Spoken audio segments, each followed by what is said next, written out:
The way we have our team, it's very value add. Again, it's kind of my whole approach at a lot of things, to where if I'm providing value to them, i.e. if I'm providing them a lead, then yeah, we do a team split. But beyond that, it's a smaller fee for any other leads they bring on themselves personally. So for them, any independent agent who wants to join the team, it's almost a no-brainer, where if they're having struggle with their own lead generation, they can take advantage of us. But it's not like I'm going to be taking a big chunk of all of their deals, because that was never my intent. Was to create a traditional kind of team where I get 25% of every one of your deals, or 50% of every one of your deals, no matter what.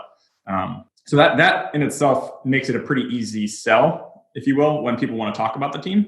But beyond that, it's just the team environment. I think people like being in the team. We have daily stand up on our Slack channel. So, kind of saying what you've accomplished the day before, what you're planning on accomplishing today, and then anything that's blocking you from accomplishing those goals. And then we have a weekly stand up meeting as well. So, we have our weekly accountability meeting and kind of training that we do.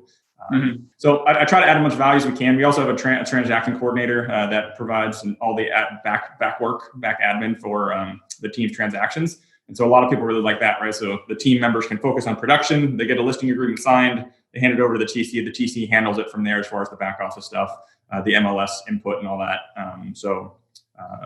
I think we provide enough value, and we have enough lead sources that people are happy to join and without a huge detriment to their income, Yeah, it's providing substantial value where it basically becomes irresistible at the point. And that's really where everyone should place their product or services. I'm giving you so much value, like there's no reason why you would ever say no. And it seems like that's what you're doing. I see some teams, and they're successful teams, and they just like gouge their agents. But at the end of the day, after all the splits and fees, like the agent's walking away with maybe 40%, and it's a lot of work for such a small split. Yeah. Like I said, the only reason I even started the team is because I had too many leads to handle. So when I started, I was like, hey man, when I had some people who were interested with my meetup that I run, they kind of expressed interest because I was telling them how I have just too many leads to handle. They were like, well, if you want to team up, let me know. And so so it started, kind of grew organically. It was like, all right, man, you come on board and we'll figure this out. And just any leads that I give you, we'll just do a 50-50 split and we'll call it good, because they're hot leads. They're ready to go for the most part. And from there, we grew a little bit more. I'm still a very laissez-faire kind of team leader, and it's a low threat environment for sure. Yeah. So how are you finding these successful agents? My local meetup is one that a lot of people is kind of a primary source. So I have a local real estate investing meetup, and from there we have investor-minded agents who come a lot. And so a lot of my teams are investor-minded agents, whether they're in the multifamily world, the short-term rental world, or they're flipping, or they want to get into that space. And then from there, it's just kind of grown organically through word of mouth, through some agents who are interested, through a friend of a friend, and then they give me a call and we chat, and they either love the idea or they hate the idea, and then they jump on. Yeah, and I've even seen some brand new agents come on your team, and the speed at which they get like quick success, which is important, super important for their psyche, their motivation, all that. But it's been cool to see how quickly the agents on your team have gotten their first client, buyer, seller client, and then also get the second and third. That's been pretty exciting to watch, and I'm sure as a team leader, it's very rewarding for you.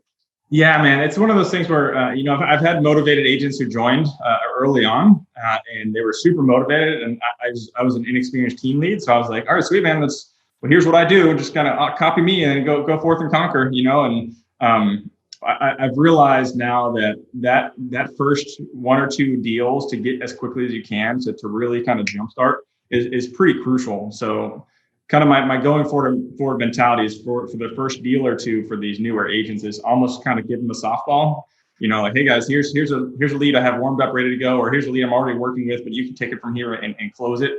It's, that pays massive dividends for them, for their psyche, for their motivation, for their overall experience. The experience from learning, right? Because you can learn about real estate or anything in the books all you want, but to go through a transaction from A to Z is really where the learning's done, is through experience. Yeah, I mean, you can learn, like you said, through books. You can learn baseball from books, or you can get in and start swinging some bats and running bases. So that's ultimately, when you're in the game, that's where you learn, and that's where the growth happens.